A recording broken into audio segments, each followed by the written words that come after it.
There you are. Perfect. Hello, hello. So I introduced you already. I think you weren't there. So just a short introduction again. You're from the Max Planck Institute for Human Development, pre-doctoral, a scientific employee. So you're doing your doctor at the Max Planck Institute and are an active member at CorrelAid for a few, I would say, years already. And really looking forward to your presentation. I don't want to take too much of your time. Okay, just tell me how I share my screen. And then in the lower part in the middle, you can click on next, right to the audio, to the microphone. There is a screen, and then you can share, and the browser should provide you information on which screen you want to share. Okay. Looks great. Perfect. Enjoy. 1 second. I'm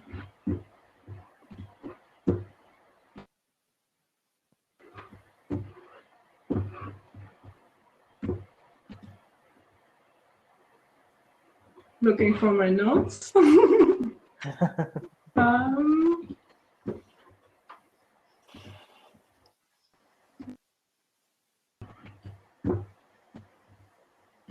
Okay. So full screen again. Cool. So welcome to my talk on, oh wait, that's unexpected. Half of the title is missing. But the title is the most important thing of the slide. What are we going to do now? Some of you that are working with data a lot, and especially with unfamiliar data, this might sound familiar to you. So for example, you open a data set with 1,000 rows just to find out that for the one variable that you're interested in, actually half of the data is missing. And then you would say, exactly this is not what I expected. Why is so much of the data missing? To answer this question, mostly you can look it up in a book. This is where the specifics about the data are documented, and looking up the data availability for one variable in a codebook might be easy, but what if you need to work with 10 or hundreds of variables? This and more we will cover now in data availability visualization. So just to walk you through what we will do in the next 30 minutes. First, I will tell you a bit from my life, the story from a project that I worked in, where it was actually quite important to find out which variables were available with how many rows. Then I will show you how I visualized the data availability, and hopefully we can manage that you also get to do a bit of hands-on trying it out for yourself by replicating one of the graphs. And finally, I will tell you how you can display your analysis or your findings in a website in a reproducible way. So first of all, we start with why metadata, what can it be useful for, and yeah, I'll illustrate it with a story. So I'm a part of a research group with lots of researchers, most of them psychologists, and they're interested in different things. So for example, risk preferences, others are into well-being or depression, and they all use one data set that's called the socioeconomic panel, or short, the ZÖP. And it's the biggest representative panel study in Germany because it already started in 1984. And ever since, the same persons have been asked the questionnaires again. Of course, over the time, there are also new persons entering the study. So yeah, and just to give you an overview here on the slide, you can see the socioeconomic panel. It includes thousands of variables that have information about the participants. And some of those variables give you information about the employment status, for example, that you can see on the left, or about specific household characteristics that the participants live in, so the house of the dwelling, where the size of the dwelling where they live in. Other variables contain information about the attitudes towards politics, towards the environment. Then again, there's information about the family relationships between the people who are members of the panel, and which is most important for psychologists, there's a lot of information about personality of the people involved.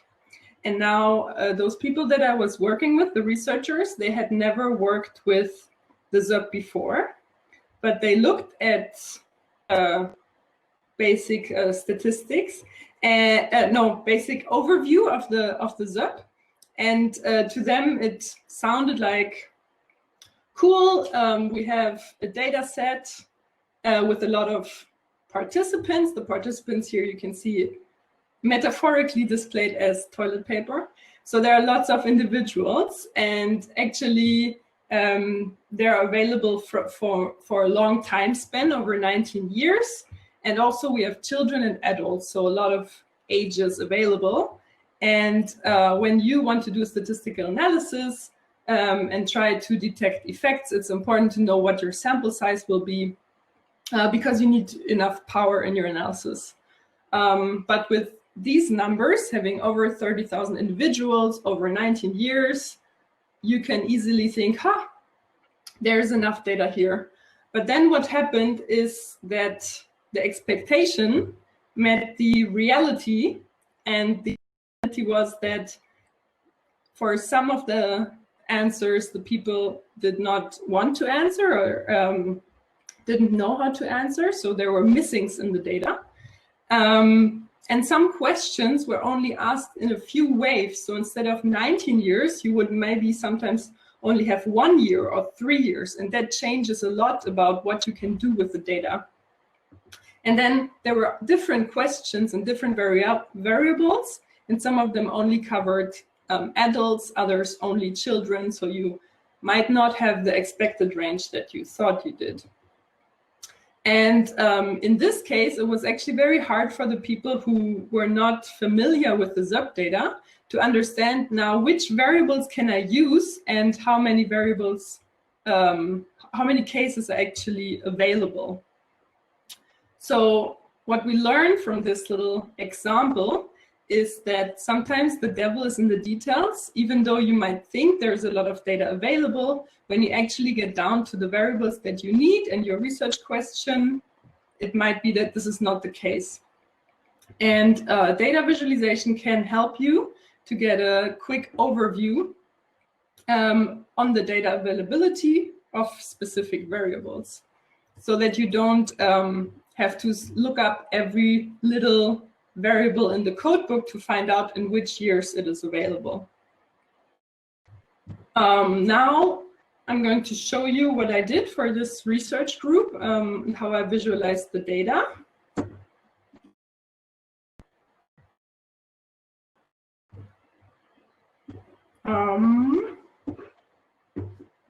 Make it a bit bigger. So here you can see the plot that I made. Let me scroll all the way to the bottom. So on the x-axis, you can see the available survey years. And on the y-axis, you can see all the variables with the variable name, how it is called in the data set, and the label that gives you a bit more information about what the variable is about. And what you can see here is that some variables are available in all years, while other variables are only available in some waves. So this already gives you a small overview of, for example, when you're interested in all of these variables, this might be a very important information to know, okay, actually, I'm not working with 19 times 30,000, but maybe only 1 time 30,000.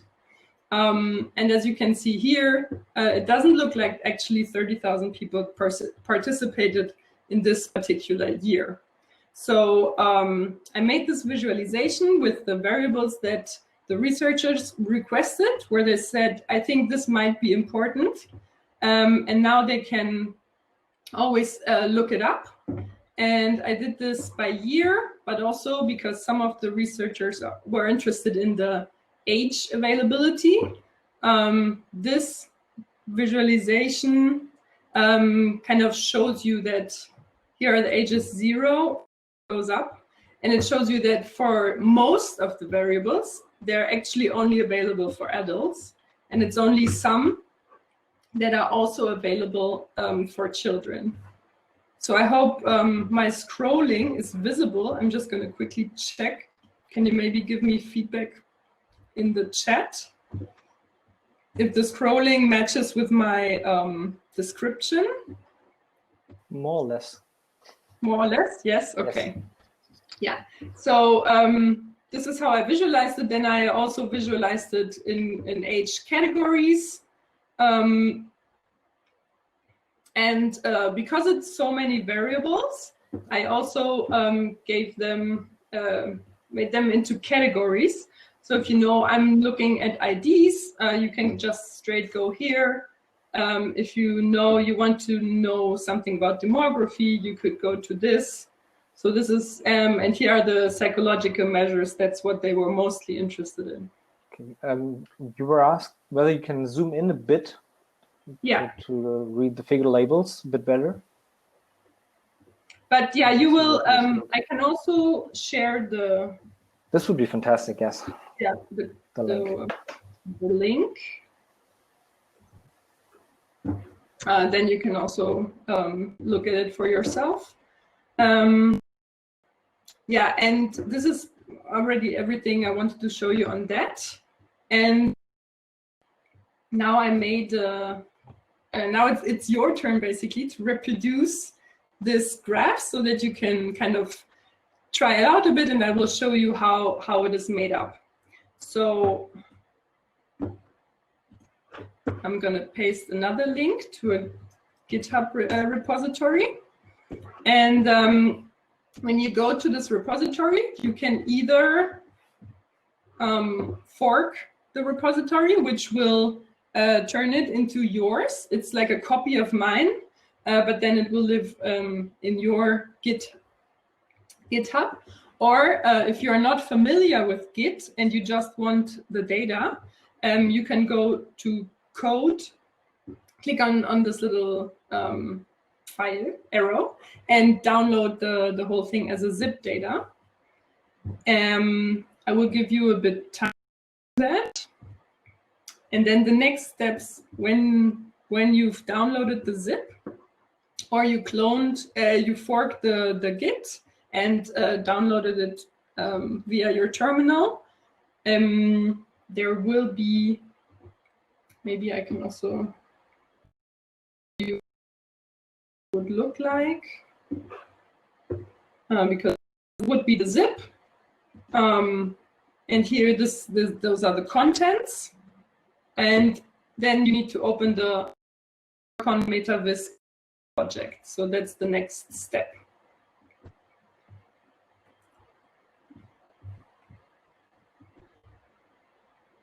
And I'll just give you a minute to try this now, to download everything.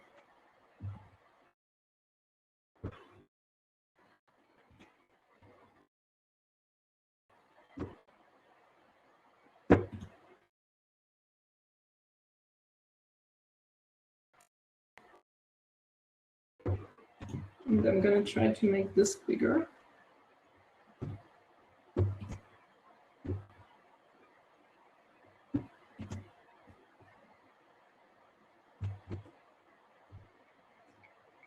How is everything working?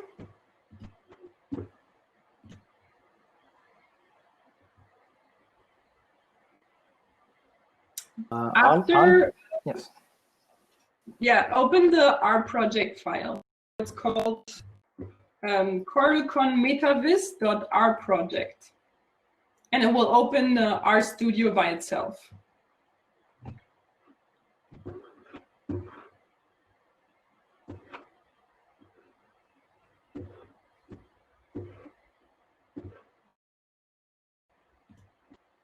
then you will see these files, and you can open the P1 describe plots.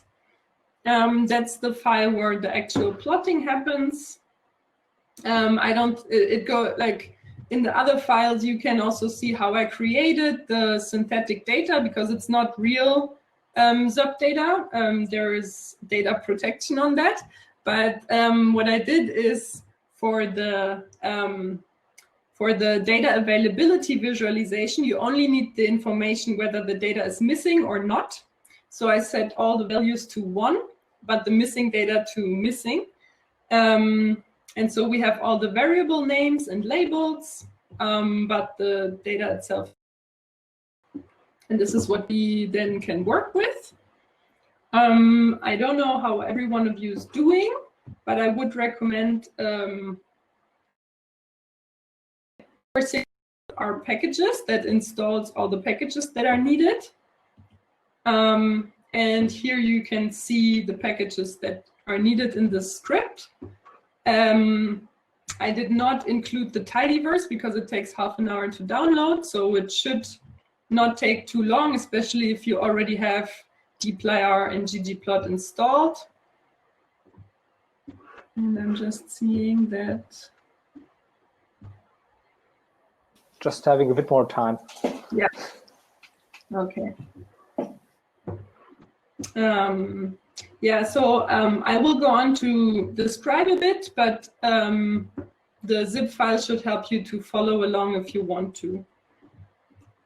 I will make it a bit bigger because I feel like it might not yet.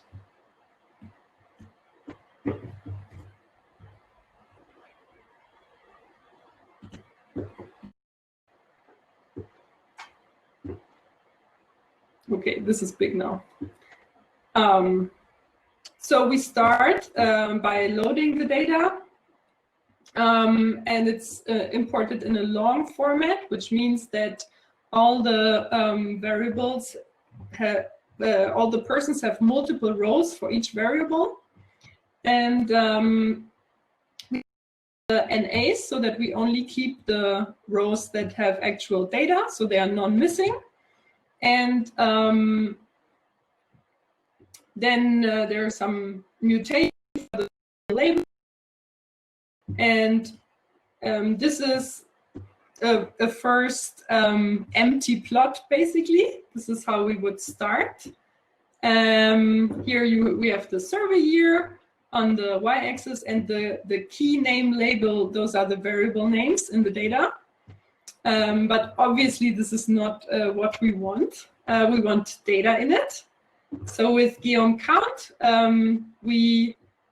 what it does is it counts the rows that are present in the data within a specific variable, and we set the no, we didn't set the size yet. So yeah, and that's like a default that the size is displayed. So the more variables, the bigger the points will become. But here we still cannot see the names of the variables. So that's why this coord flip comes in, and it actually flips the scales so that the variable names are now on the y-axis and the years are on the x-axis. That there is not enough space to display all this. Just 1 second, Lisa. There is a question whether the data file missing is on purpose in the repo. That is not on purpose. Oh, damn it. I think might be okay. Well, I will upload it. I can't do it now in the time. Yeah, of course. But it's probably because it ignore from my usual yeah. I would need to delete this, and then okay, but yeah, but it might take too long now, but then you will yeah, Oh, damn it, I wanted it to make it reproducible and for you to be able to go along. But okay, it will be available in like 5 minutes after my talk. I will go on, and you can still see the code, hopefully. So how can we change the dimensions of the code? We can do this in the chunk options by saying make my figure high.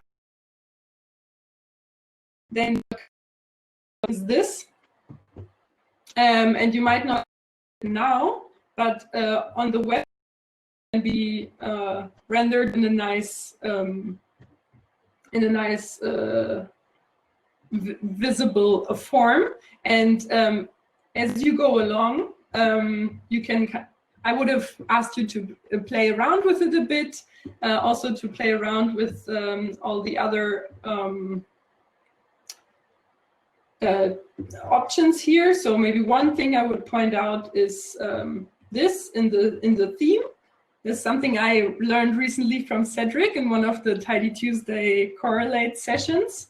In the theme, you can add the plot title position plot, and that makes it that this title, it actually starts with the labels and not here with the. So I think this makes it look a lot better. And I can show you.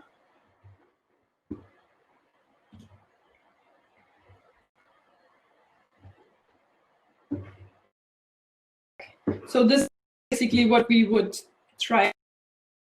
And oh, I'm not in the presentation.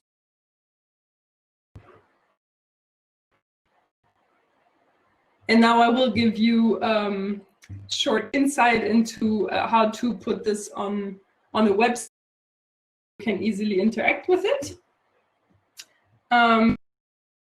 So the third part, that's the third part, is giving you an overview of GitHub pages and how to share your data visualization in a way that people can download your repository and recreate it if they want to.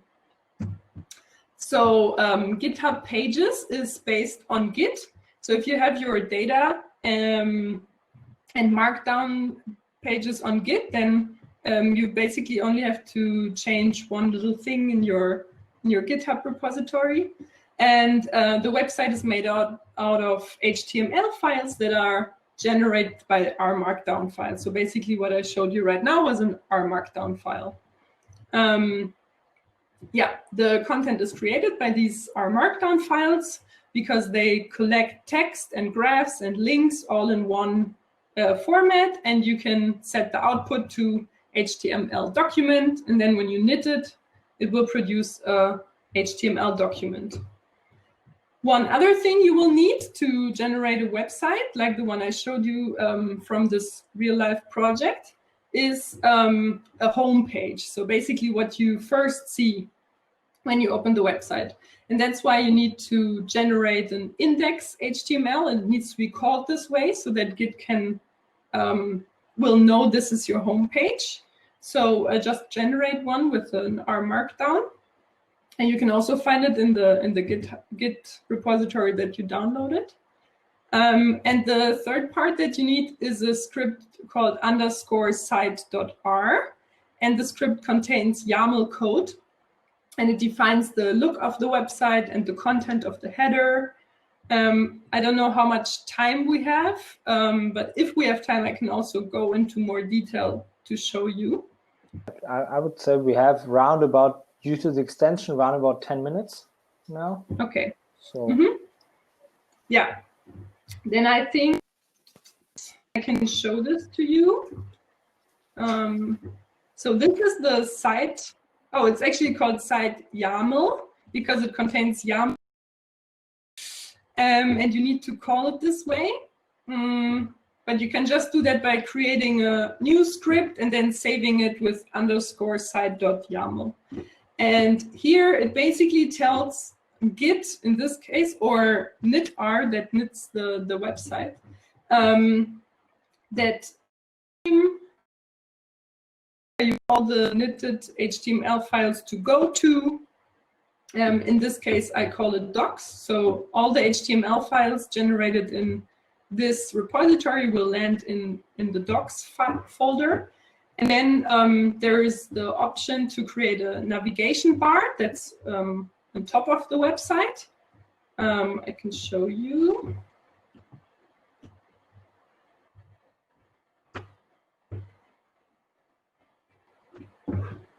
But my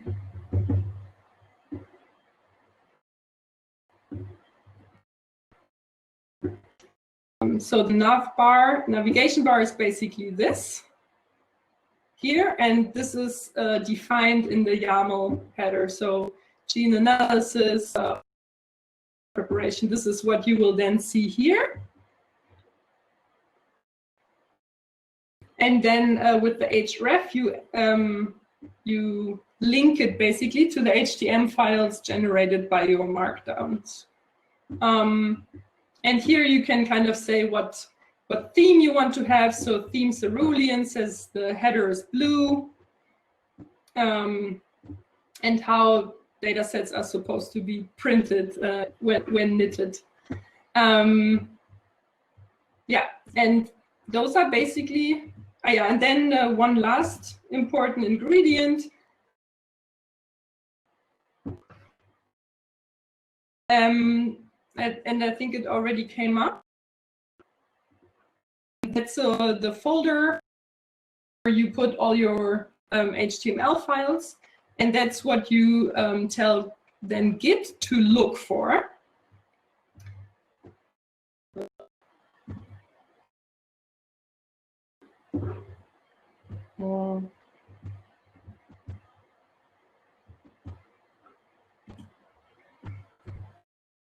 Just leave it like this.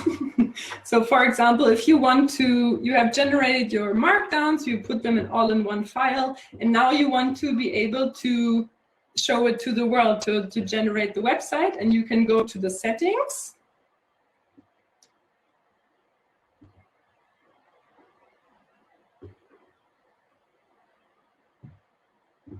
And there is a part on the website called GitHub Pages. And you can do this even if your repository is private. It means that only what is in this docs folder that I talked about, where you put all your HTML files, only this docs folder will be displayed in the manner how it's defined in this YAML file. And you pick this out, tell it to GitHub, and then it will tell you in this URL, you can find your website. And then you can share this URL to others.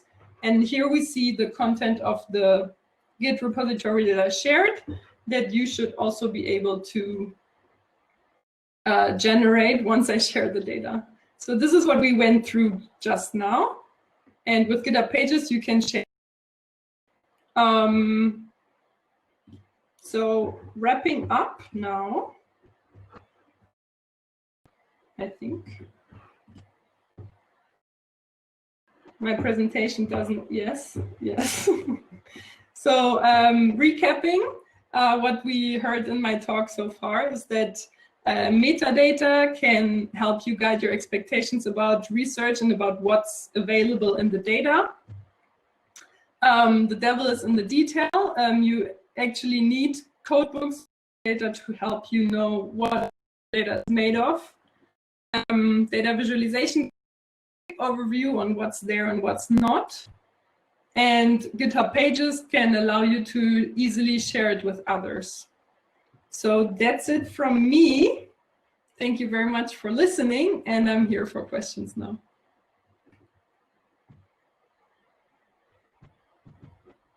And I don't hear Konstantin. Okay, thanks again for the presentation. Really great insights.